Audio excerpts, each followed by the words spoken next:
India Pakistan match শুধু একটা cricket match নয়, বরং একটা আবেগ। রিসেন্ট পেহেলগাম অ্যাটাকের পর ভারত অনেকভাবে পাকিস্তানকে কোণঠাসা করে রেখেছিল। তাই অনেকের মতো প্রথমে আমিও ভেবেছিলাম ইন্ডিয়া হয়তো এশিয়া কাপ বয়কট করবে অথবা পাকিস্তানের সাথে কোনো ম্যাচ খেলবে না। কিন্তু শেষমেশ সেরকম কিছু আর হচ্ছে না। ইন্ডিয়া এশিয়া কাপ খেলবে, প্লাস গভর্নমেন্টের কাছ থেকেও ইন্ডিয়া টিম গ্রিন সিগন্যাল পেয়ে গেছে। এবার চলুন জেনে নিই, ইন্ডিয়া চাইলেই কি এশিয়া কাপ বয়কট করতে পারতো। প্রসঙ্গত জানিয়ে রাখি, 2025-এর এশিয়া কাপ অনুষ্ঠিত হতে যাচ্ছে সংযুক্ত আরব আমিরাত অথবা ইউএই তে। এটা চলবে 9 থেকে 28 সেপ্টেম্বর পর্যন্ত। আর সবচেয়ে high voltage match India versus Pakistan অনুষ্ঠিত হবে 14 সেপ্টেম্বর। এবার চলুন জেনে নিই কেন এশিয়া কাপ বয়কট করা প্র্যাকটিক্যালি খুব কঠিন। এশিয়া কাপ হলো এশিয়ান ক্রিকেট কাউন্সিল এসিসি এর টুর্নামেন্ট, আর সেটা আইসিসি এর টুর্নামেন্ট ক্যালেন্ডারের অন্তর্ভুক্ত। এশিয়া কাপে অংশ নেওয়া প্রত্যেকটা দেশকে কন্ট্রাকচুয়াল এগ্রিমেন্ট সাইন করতে হয়। একবার সাইন করার পর যদি কোনো দেশ হঠাৎ করে বেরিয়ে যায়, তাহলে সেটা ব্রিচ অফ কন্ট্রাক্ট হিসেবে গণ্য হবে। এবার ইন্ডিয়া যদি না খেলে, এর ফলে অন্য দেশের বোর্ড যেমন পাকিস্তান, বাংলাদেশ, শ্রীলঙ্কা, আফগানিস্তান এটসেট্রা এরাও লিগ্যাল অ্যাকশন নিতে পারে, কেননা এরাও রেভিনিউ শেয়ার থেকে বঞ্চিত হবে। ব্রডকাস্টার্স যেমন স্টার স্পোর্টস, সোনি এটসেট্রা এবং স্পন্সররা চুক্তি অনুযায়ী টাকা দিয়েছে ইন্ডিয়া খেলবে ধরে। খুব ওয়ার্স্ট কেসে আইসিসি ডিসিপ্লিনারি কমিটি ইন্ডিয়াকে ফাইন অথবা ব্যান পর্যন্ত করতে পারে, যা বিসিসিআই রেপুটেশনের জন্য একদমই ভালো হবে না। ইন্ডিয়া স্পষ্ট করে বলে দিয়েছে যে পাকিস্তানের সাথে আর কোনো রকমের বাইলেটারাল ক্রিকেট খেলা হবে না। এর জন্য 2012 পরে ইন্ডিয়া পাকিস্তানের মধ্যে কোনো বাইলেটারাল সিরিজ হয়নি।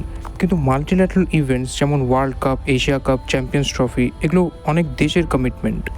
বাইলেটারাল সিরিজ না খেললে এফেক্ট শুধু দুই দেশের মধ্যে থাকে, কিন্তু এশিয়া কাপ বয়কট করলে সেটা অন্যান্য দেশকেও ক্ষতি করবে। এশিয়া কাপের মোট রেভিনিউ 1200 কোটি টাকারও বেশি, তার মধ্যে অন্তত 50%-এরও বেশি রেভিনিউ আসে ইন্ডিয়ার ম্যাচগুলো থেকে।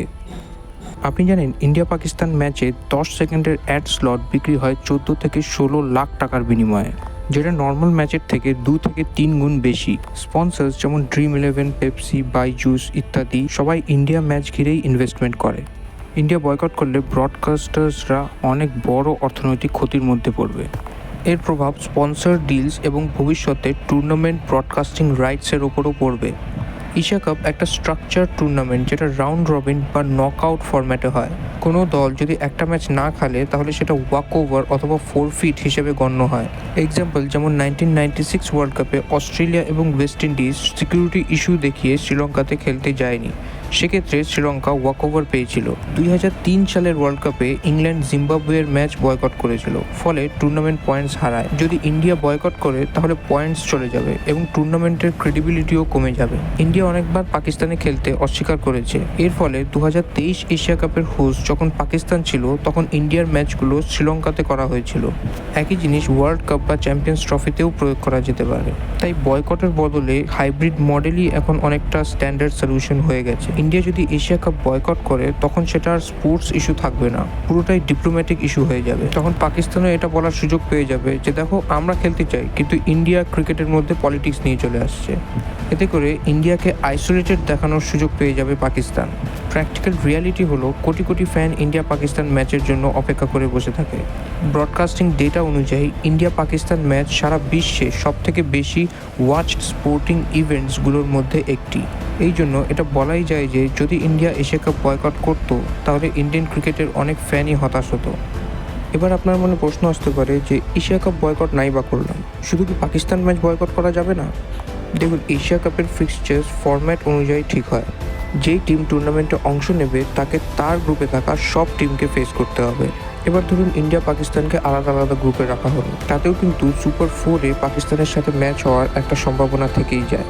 যদি কোনো দল একটা নির্দিষ্ট ম্যাচ না খেলে, তাহলে সেটাকে ফোরফিট ধরা হয়। ফোরফিট মানে অপোনেন্ট টিম অটোমেটিক পয়েন্ট পেয়ে যাবে, আর ইন্ডিয়া টুর্নামেন্টে ডিসঅ্যাডভান্টেজে পড়বে। এছাড়াও এসিসি বা আইসিসি টুর্নামেন্ট কোড অনুযায়ী পার্শিয়ালি পার্টিসিপেটিং মানে ডেলিবারেট উইথড্রল।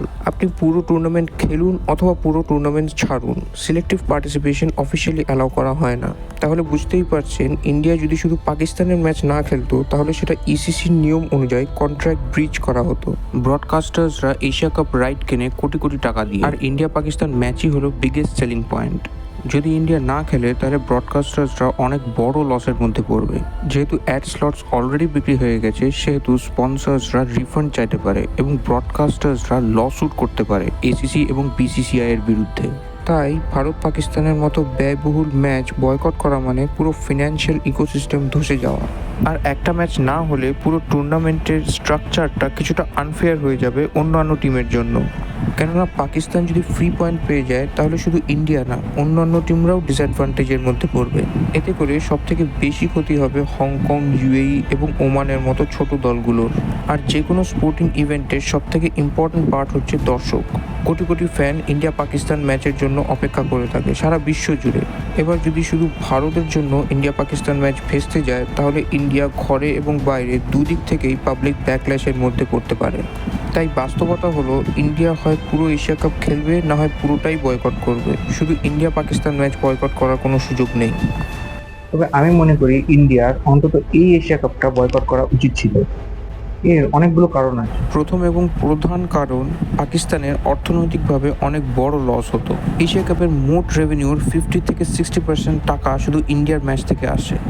ইন্ডিয়া না খেললে এশিয়া কাপের মোট রেভিনিউ থেকে অন্তত 500 থেকে 700 কোটি টাকা বাদ পড়ে যেত। ব্রডকাস্টার্সদের অনেক টাকা লস হতো এবং এরপর তারা এসিসির থেকে ক্ষতিপূরণ চাইতো। এসিসি সেই ক্ষতিপূরণ দেওয়ার জন্য পাকিস্তান ক্রিকেট বোর্ড বা পিসিবির আয়ের ভাগ কেটে নিত। এতে করে পিসিবির আয়ের ভাগ প্রায় অর্ধেক হয়ে যেত। তার মানে পাকিস্তানের ডিরেক্ট কয়েকশো কোটি টাকা লস হয়ে যেত।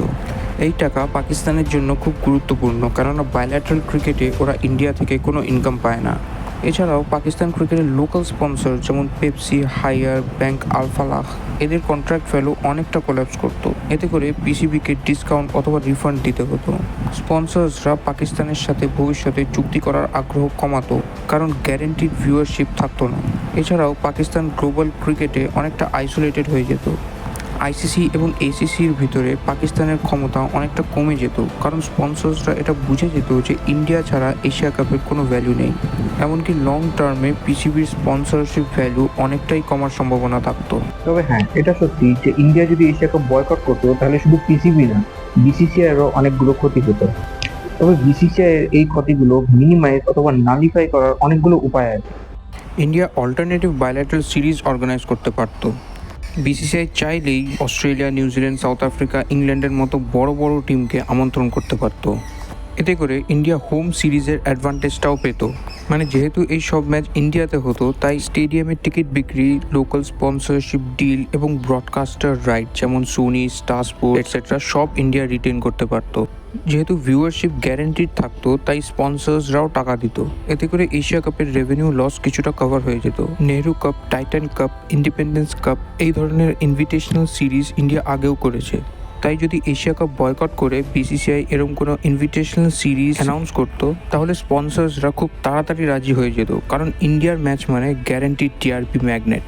এতে করে স্পন্সর্সরাও খুশি থাকতো এবং ইন্ডিয়ার এশিয়া কাপ বয়কট করার জন্য যেই রেভিনিউ লসটা হয়েছিল সেটাও কিছুটা কভার হয়ে যেত। ইন্ডিয়ান ক্রিকেটের ফ্যানরা ইন্ডিয়ার ম্যাচগুলোই বেশিরভাগ দেখতো। এতে করে অ্যাড রেভিনিউও কিছুটা কভার হয়ে যেত। এশিয়া কাপ বয়কট করলে বিসিসিআই এর শর্ট টার্মে 300 থেকে 400 কোটি টাকার লস হতো, কিন্তু অল্টারনেটিভ সিরিজ, ব্রডকাস্টার নেগোসিয়েশন এবং ডোমেস্টিক রেভিনিউ দিয়ে তারা 50 থেকে 60% লস কভার করে দিতে পারতো। লং টার্মে পাকিস্তানের তুলনায় অনেক কম লস হতো বিসিসিআই এর।